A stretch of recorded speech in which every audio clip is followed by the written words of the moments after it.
ஆரொருவர் இவ்வண்ணம் ஆட்கொள்ளும் வித்தகர். இந்த மாதிரி ஆட்கொள்ளக்கூடிய வித்தகரை உலகத்தில் எங்கேயாவது பார்த்ததுண்டா? ஒரு காடு, அந்த காட்டிலே 3 திருடர்கள் ஒருவனுடைய ஞான செல்வத்தை பிடுங்கிக் கொண்டு 3 பேரும் ஓடினார்கள். முதல் 2 பேர் இவனை கட்டி போட்டு விட்டார்கள். கொஞ்ச நேரம் ஆயிற்று. 3வது திருடன் மட்டும் திரும்பி வந்தான். இவன் கட்டுக்களை அவிழ்த்து விட்டான். வீட்டுக்கு வழிகாட்டினான். வீடு வரை வந்தான். வீட்டுக்குள் போகவில்லை.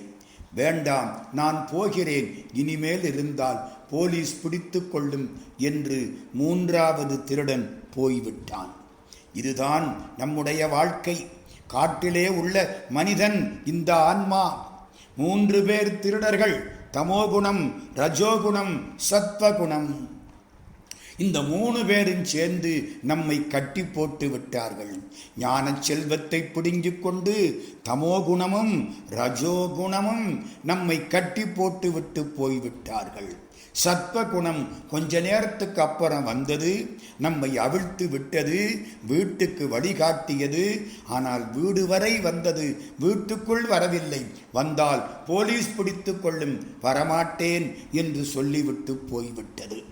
அஞ்ஞான முல்லை ஞான முள்ளால் எடு, பிறகு 2ஐயும் வீசிவிடு. தமோகுணம் ரஜோகுணம் 2னுடைய செயல்களையும் சத்வகுணத்தினாலே வெற்றி கொள், பிற்பாடு சத்வகுணத்தையும் வீசிவிடு என்று எம்பெருமான் இவளுக்கு காட்டிவிட்டான்.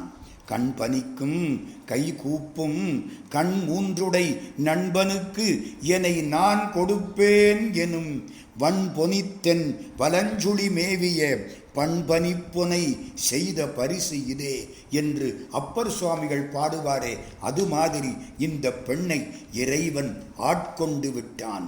பேரறையற்கிஞனே பித்தொருவர் ஆமாறும் ஆரொருவர் இவ்வண்ணம் ஆட்கொள்ளும் வித்தகர்.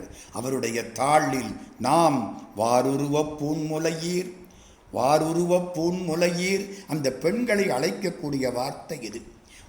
நீங்கள் எல்லாம் மார்பகம் வளர்ந்து உலகு இன்பம் துய்க்கக்கூடிய பருவத்தில் இறை இன்பம் துய்க்க வந்திருக்கிறீர்களே, உங்களை பாராட்ட வேண்டாமா? வாருருவப் பூன்முலையீர் வாயார நாம் பாடி, நாம் இறைவனை வாயார பாடுவோம். வாருங்கள், ஏருருவ பூம்புனல் பாய்ந்து ஆடேலோர் எம்பாவாய். அழகான பூம்புனலில் மீண்டும் மீண்டும் பாய்ந்து பாய்ந்து ஆடுவோம்.